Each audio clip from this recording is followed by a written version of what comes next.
Hello, I'm Nick, Hello, and I'm Brendan. and welcome to the American Recut. Tonight's film is Us, written and directed by Jordan Peele. A family's serenity vacation turns to chaos when doppelgangers begin to terrorize them. Alright, so how did you like the film?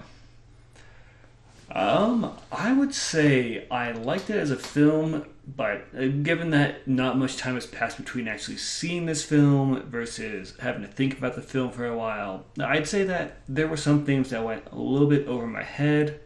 And right now, my position is that it's a little bit weaker than Get Out, but that might change with time. What about you? I thoroughly enjoyed the movie. It was perfectly suspenseful, action-packed, and well-written. Dialogue and character-wise, they were very well-written, but themes, it's a lot to chew on. Yeah, alright. So, first things first, let's talk about themes. Speaking of, this is, of course, a Jordan Peele film, and no Jordan Peele film is complete without a discussion of the themes surrounding it, including the ways it relates to many different aspects of life, whether it's self-identity, or race, or what have you. How do you think the themes were kind of established in this film?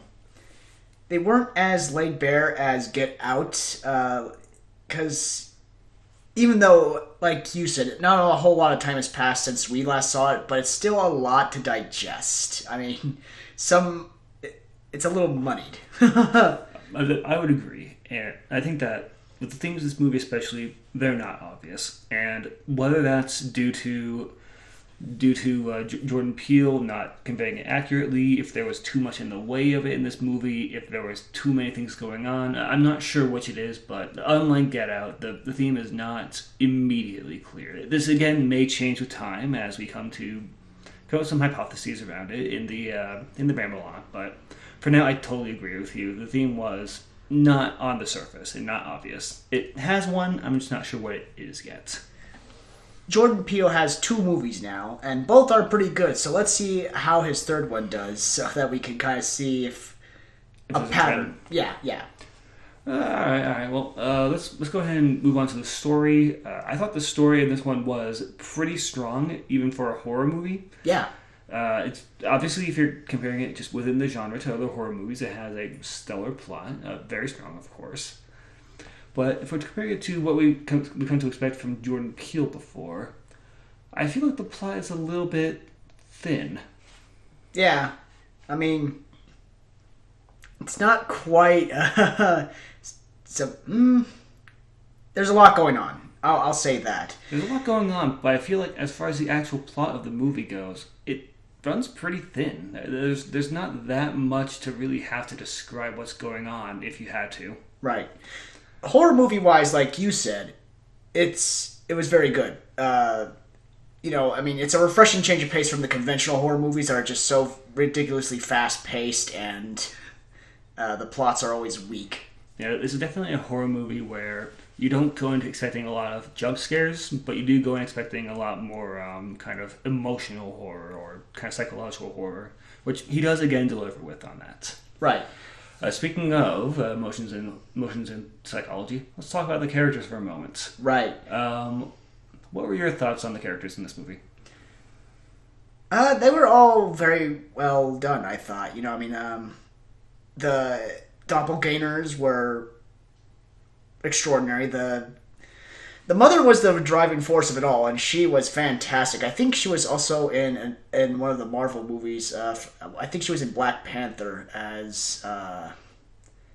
I'm rambling now. Honestly, I didn't recognize her. I'm not sure if I would recognize her.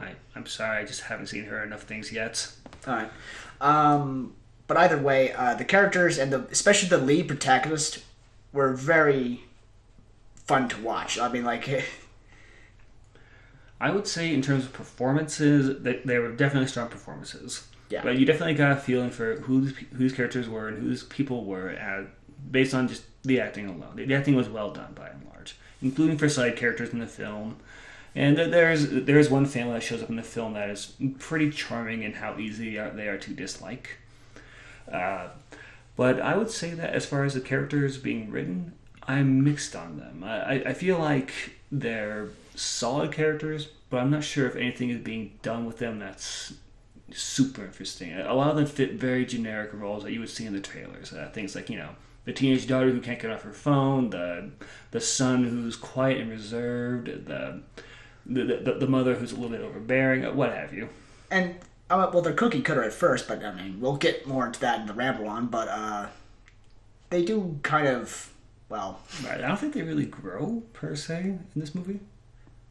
and they undergo some kind of change. That much is certain. All right. Well, anyways, let's go ahead and get finally into the effects of the movie. Now, this is a Jordan Peele film, and Jordan Peele, as before in previous work, is an expert when it comes to good use of camera angles, classical horror angles, very good practical effects that show up, a lot of good blocking for traditional horror movie blocking, where you do make sure that things happen where the worst is implied rather than shown, since trying to show it usually results in it being cheesy and terrible. Right. He's done very well on that. Much like his previous movie, Get Out, you do see a lot of the similar effects in this movie, and they're also well done. All right. Well, as far as any deeper analysis, please feel free to join us for the Ramble On, which will be following this one up shortly. Thank you for joining us.